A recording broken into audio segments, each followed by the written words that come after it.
আর মেয়েরাও যে খুব ভালো তা না, ম্যাক্সিমাম মেয়ে দেখা যায় বেপর্দায় চলে।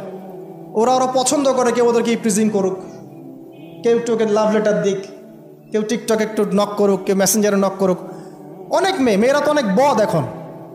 ভালো মেয়ে খুঁজে পাবেন কোথায়? খুবই রেয়ার, খুবই রেয়ার। ভালো মেয়ে খুঁজে পাওয়া খুবই রেয়ার। যদি আপনি নিজে পবিত্র না থাকেন, আপনি পবিত্র মেয়ে খুঁজে পাবেন না। প্রিয় দিনী ভাই, আপনি যদি নিজে পবিত্র না থাকেন, আপনি পবিত্র মেয়ে খুঁজে পাবেন না। বড় বড় শহরগুলোতে গিয়ে দেখেন, শপিং মলগুলোতে গিয়ে দেখেন, শপিং মল, ইউনিভার্সিটিস, মেগা সিটিসগুলোতে গিয়ে দেখেন, মেয়েদের গেট আপগুলো দেখেন। বলবে যে হুজুর আপনারা এগুলো দেখেন না, বাট আমাদের চোখের সামনে পড়ে যায়। আর চোখের সামনে যখন পড়ে যায় তখন তো আমরা চোখ বন্ধ করে হাঁটতে পারবো না।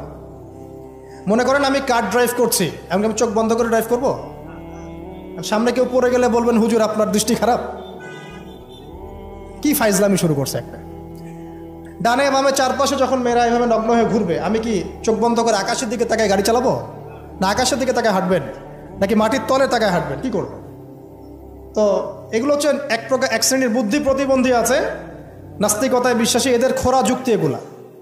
তুমি সারা দেশে এরকম নগ্নতা ছড়িয়ে বেড়াবা আর বলবা যে তোমাদের মানসিক সমস্যা, হ্যাঁ তোমাদের মনের সমস্যা, রোগটা তোমাদের মনে। আশ্চর্য বিষয়, সুবহানাল্লাহ।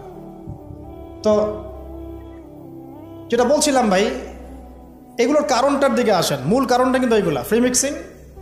আপনার মিডিয়াগুলোর মধ্য দিয়ে এইভাবে অবাধে দেদারসে যৌনতার প্রদর্শনী, বিভিন্ন মুভিজ অ্যান্ড ফিল্মস অ্যান্ড এই যে সিরিয়াল, এইগুলা এমন কিছু মিডিয়া যেগুলো আমাদেরকে যৌনতা শেখাচ্ছে, এবং পর্নোগ্রাফি, এগুলো সব কিছু যখন একত্রিত হয়েছে তখন দেখবেন সমাজের মধ্যে যৌনতা বেড়েছে, জেনা বেড়েছে, ধর্ষণ বাড়ছে, তারপরে পরকীয়া বাড়ছে, এবং এগুলো এখন নর্মাল হয়ে গেছে। মানে এগুলো নর্মাল, মানুষ সবাই মেনে নিছে যে এটা হয়, এমনই আসলে।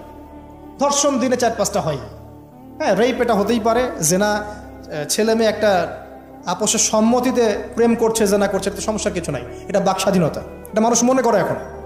হ্যাঁ, দুজন যদি পরস্পর সম্মতিতে জেনা করে এটাকে পাপ মনে করা হচ্ছে না এখন আর। আপনার কথা কি মাথার উপরে আছে? সত্যি, এখন যদি দুজন, একজন ছেলে একজন মেয়ে যদি সম্মতিতে জেনা করে এটাকে পাপ মনে করা হচ্ছে না, জোর করে করলে তখন পাপ মনে করা হচ্ছে।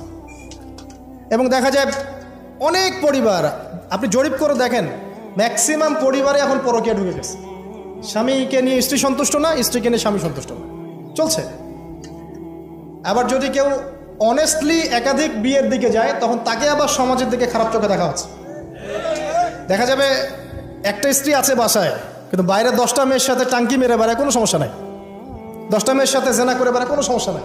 কিন্তু একটা মেয়েকে যদি বিয়ে করে তাকে ভরণ পোষণ, তার রেসপন্সিবিলিটি, তার গার্ডিয়ানশিপ, তাকে সম্পত্তির অধিকার, যৌন অধিকার সব কিছু দেওয়ার চেষ্টা করে, তখন সমাজের মানুষ বাঁকা চোখে তাকায় থাকে। এটা কোন যুগে আছেন? এটা আইয়ামে জাহিলিয়াত চলছে এখন। আমরা মক্কাকে আইয়ামে জাহিলিয়াত মনে করেন? মক্কার জাহিলিয়াতের চেয়ে 1000 গুণ বেশি জাহিলিয়াত এখনকার বিশ্বে আছে।